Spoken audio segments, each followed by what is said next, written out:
Nous lisons le chapitre 16, du verset 1 au verset 13.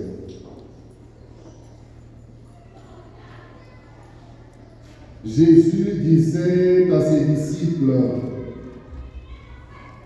un homme riche avait un gérant qui lui fut dénoncé parce qu'il gaspillait ses biens. Il le convoqua et lui dit, « Qu'est-ce que j'entends dire de toi? Rends-moi les comptes de ta gestion, car désormais tu ne pourras plus gérer mes affaires. »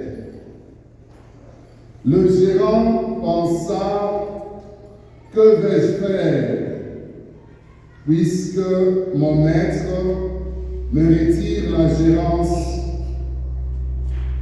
Travailler la terre, je n'ai pas la force. Mendier, j'aurai honte. Je sais ce que je vais faire.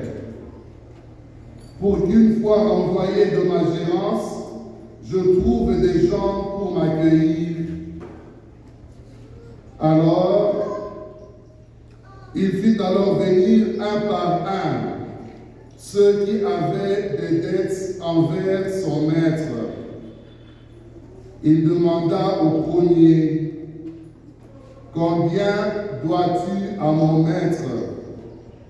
100 barils d'huile. » Le gérant lui dit, « Voici ton reçu.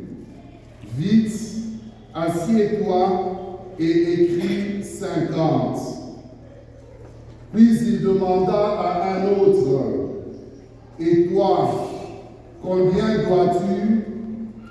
100 sacs de blé. » Le gérant lui dit, « Voici ton reçu, écris 80. » Ce gérant trompeur, le maître fit son éloge.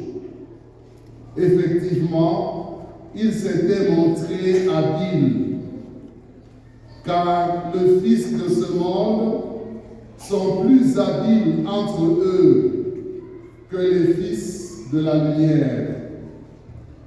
Eh bien, moi je vous dis, faites-vous des amis avec l'argent trompeur, afin que le jour où il ne sera plus là, ses amis vous accueillent dans leurs demeures éternelles.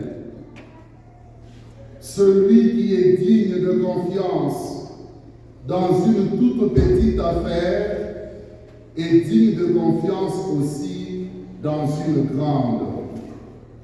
Celui qui est trompeur dans une petite affaire est trompeur aussi dans une grande.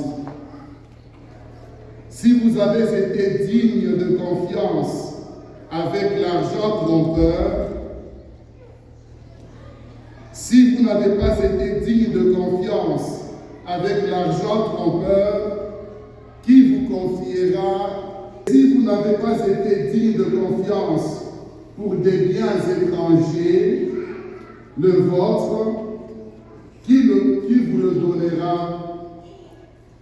Aucun domestique ne peut servir deux maîtres. Ou bien il détestera le premier et aimera le second. Ou bien il s'attachera au premier et méprisera le second. Vous ne pouvez pas servir à la fois Dieu et l'argent. Acclamons la parole du Seigneur.